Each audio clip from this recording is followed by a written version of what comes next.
বেহালা পশ্চিম 131 ওয়ার্ডের বিজেপির দলীয় কার্যালয় ভাঙচুরের ঘটনায় উত্তপ্ত এলাকা। পর্ণশ্রী থানা ঘেরাও ও বিক্ষোভ বিজেপির। অন্যদিকে তৃণমূলের কর্মী সমর্থকরাও পাল্টা বিক্ষোভ দেখাতে শুরু করে। মুহূর্তের মধ্যে ভারত মাতা কি জয় ও জয় বাংলা স্লোগানে বাতাস ভারী হয়েছে ওঠে। পরিস্থিতি নিয়ন্ত্রণ করতে উপস্থিত হয় ডিসি রাহুল দে। জানা গেছে, মূলত পশ্চিম বেহালার বিজেপির এবারের প্রার্থী ডক্টর ইন্দ্রনীল খা রবিবার তার সমর্থিত বিজেপির দলীয় কার্যালয় তৃণমূল কংগ্রেসের দুষ্কৃতীরা ভাঙচুর করে। আর এই ঘটনার পরিপ্রেক্ষিতে বিজেপির কর্মী সমর্থক এবং খোদ বিজেপির প্রার্থী ইন্দ্রনীল খা রবিবার বিকেল আনুমানিক 3টে নাগাদ পর্ণশ্রী থানা ঘেরাও করে এবং বিক্ষোভ দেখাতে শুরু করে অভিযুক্তদের অতি দ্রুত গ্রেপ্তারের দাবিতে। প্রার্থীকে জিজ্ঞেস করা হলে এবং বিজেপির অন্যান্য কর্ম সমর্থকরা কার্যত একই অভিযোগের সুরে তৃণমূল কংগ্রেসের দিকে আঙুল তুলে এবং তাদের কাছে ভিডিও ফুটেজ রয়েছে বলেও দাবি করে।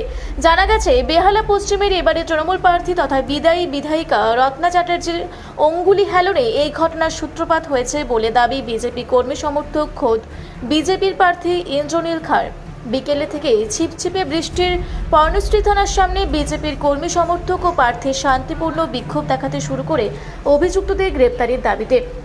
এরপর বিজেপির প্রার্থী ইন্দ্রনীল খা সহ কিছু বিজেপির বিশিষ্টরা থানার ভেতরে যান লিখিত অভিযোগ জমা দিতে। অন্যদিকে এর কিছু পরে তৃণমূল প্রার্থী রত্না চ্যাটার্জি থানায় উপস্থিত হন। বাইরে তার কর্মী সমর্থকরা বিজেপির কর্মীদের সামনাসামনি হয়েছে বিক্ষোভ দেখাতে শুরু করলে এলাকা উত্তপ্ত হয়েছে।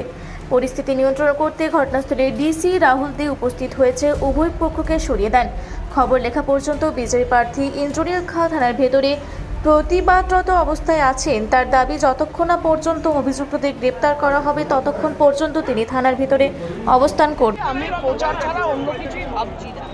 অতএব ইন্দ্রনীল খা এসে যদি বলে আমি নেতৃত্ব দিয়েছি, আর কোনো ভিডিওতে একটা ফুটেজে যদি আমার ছবি দেখাতে পারে, তাহলে ইন্দ্রনীল খাকে বলে দেবেন যে আমি এখান থেকে তৃণমূলের হয়ে দাঁড়াবো না।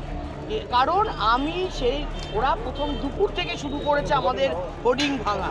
এখানে একটি মহিলা আছে, প্রত্যেকটা দিন আমার ওয়ার্ডে ওই লাইভ করে এখানে ওই রাজনৈতিক বক্তব্য রেখে উস্কানি দেয়, নাম বুলবুলি মাঝি। এবং আজকে সবার সামনে পুলিশও তখন ছিল যখন আমার হোর্ডিংটা ভেঙেছে। আমি তখন 131 নম্বরে দাঁড়িয়েই প্রচার করছি। আমার হোর্ডিং ভেঙেছে শুনে অবভিয়াসলি আমি দেখতে গেছি। দেখতে যাওয়ার পর আমি ওখান থেকে সোজা আবার প্রচার করতে আমি বাড়ি চলে এসেছি। পরবর্তীতে কী হয়েছে না হয়েছে আমি কোনো ঘটনাই জানি না। পরে দেখলাম ইন্দ্রনীল খা এখানে পর্ণশ্রী থানাতে এসছে, এরা ঘেরাও করেছে এবং ওই ইন্দ্রনীল খা আমার নামে হয়তো কিছু বলেছে, আমি শুনিনি বেসিক্যালি। কিন্তু আমার নাম যে এখানে তোলা হচ্ছে, আগের দিনও একটা ব্যাপারে আমার নামে ওরা বলেছে, কিন্তু আমি 10 কিলোমিটারের মধ্যে ছিলাম। অর্থাৎ আমার নাম বলে কোনো লাভ নেই। আমরা এখন প্রত্যেকটা প্রার্থী আমরা প্রচারে ব্যস্ত। সকালবেলা 8টা থেকে আপনার দলের কর্মী সমর্থকদের নাম করে লিখিত অভিযোগ দায়ের করেছেন ইন্দ্রনীল খা, আপনার কি? আমি ওনাদের কর্মী সমর্থকদের নামে লিখিত অভিযোগ দায়ের করি। আমি দিয়েছি 5-6 জন। না, ওরা অভিযোগ করছে আপনি নিজে নাকি ভাঙচুর করেছেন। আমি যদি ভাঙচুর করি তার তো ফুটেজ দেখাতে হবে। এই কথা শুনে না। আমি আছি সেখানে। আপনাদের কোনো ফুটেজ আছে যেখানে আপনাদের একদম আমার কাছে আছে, আমি আপনাদের এক্ষুনি পাঠিয়ে দিচ্ছি। কেন্দ্রীয় বাহিনী মজুদ রয়েছে, তার সঙ্গে দেখা যাচ্ছে এখানে পুলিশ রয়েছে, তার সত্ত্বেও আপনাদের ব্যানার ছেড়া হচ্ছে না হচ্ছে। দুই তরফেরই অভিযোগ যেমন আজকে আমরা সামনে দেখুন, আমি আজকে বলছি আপনাদের একটা কথা, যে আমি প্রত্যেক দিন শুনছি আমার ওয়ার্ডে আমার হোর্ডিং ভেঙে ফেলে রাখা হয়েছে, আমাদের পতাকা তুলে বিজেপির পতাকা লাগিয়ে রাখা হয়েছে, আমাদের ছেলেরা উত্তেজিত হচ্ছে। আমি প্রত্যেককে শান্ত থাকতে বলেছি যে ইলেকশনের কটা দিন যেন কোনো রকম গন্ডগোল না হয়। আমি এইমাত্র ওসির সঙ্গে কথা বললাম, ওসি বললো আপনি আগে এফআইআর করেন। আমি বলেছি বরং আমি কোনো অশান্তি চাই না, তাই আমি এফআইআর করিনি। কিন্তু আজকে এরা মাত্রা ছাড়িয়ে গেছে, লাইভ করে ওরা আমাদের হোর্ডিং ছিটছে। আজকে একটা ভাবুন তো, আমরা এখানে আজকে আমাদের দল মুখ্যমন্ত্রী মমতা বন্দ্যোপাধ্যায় এখানে আমরা আজকে করছি। আমরা সিপিএম এর আমলে মার খেয়েছি, আজকে আমরা ক্ষমতায় আছি, বিজেপির হাতে মার খাবো। এ শুধু মার খেতে খেতেই আমাদের জীবন যাবে নাকি?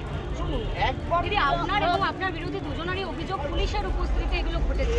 পুলিশের বিরুদ্ধে আপনারা ইলেকশন কমিশনে কি কোনো রকম অভিযোগ জানাবেন? দেখুন একটা কথা বলি, আমি এখনো সিদ্ধান্ত নিইনি, আমি বলেছিলাম, কথা বলছিলাম, আমাদের দুজনকে তুলে নিয়ে এসছে। আমাদের দাবি যে প্রথম যেহেতু ওরা শুরু করেছে এবং তার পুরো লাইভ ফুটেজ আমার কাছে আছে, তাই ওদেরও যদি অ্যারেস্ট না করে আমি ততক্ষণ পর্যন্ত, আমি কাল সকাল অবধি দেখব, নাহলে আমি এখানে থাকবো। দাদাজি একটা ভিডিওতে দেখতে পাওয়া যাচ্ছে আপনি পুলিশকে বলছেন বড়বাবু কত বড় হনু আপনি আমি দেখে নেব, এটা কি পুলিশ আধিকারিককে বলা যায়?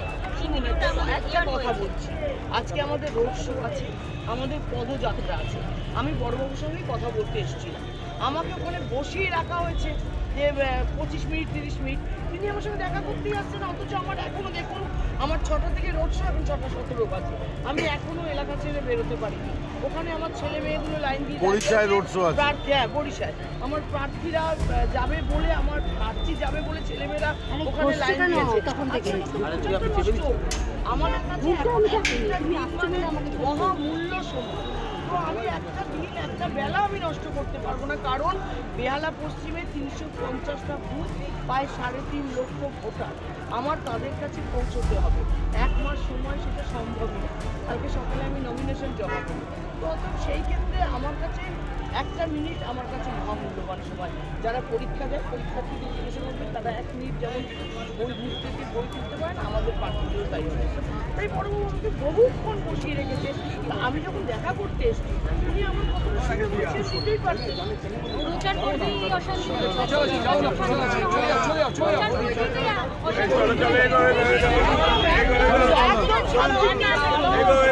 একদম শান্তিপূর্ণ হবে, আপনারা দেখবেন কাল থেকে পর্ণশীতের কোনো সমস্যা নেই। ভিডিওটা আমি জয় বাংলা।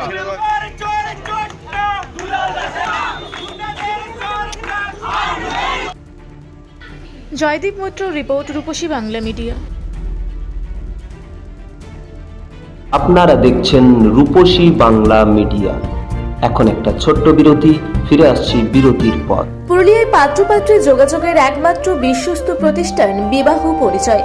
আপনার মনের মতো জীবনসঙ্গী খুঁজতে পাশে রয়েছে বিবাহ পরিচয়। তাই আর দেরি না করে আজই যোগাযোগ করুন বিবাহ পরিচয়। Municipality commercial complex, 2nd floor, Chaibasa road, opposite PWD office, Purulia. Mobile নম্বর 9232440272। ফিরে এলাম বিরতির পর। আপনারা দেখছেন রূপসী বাংলা মিডিয়া।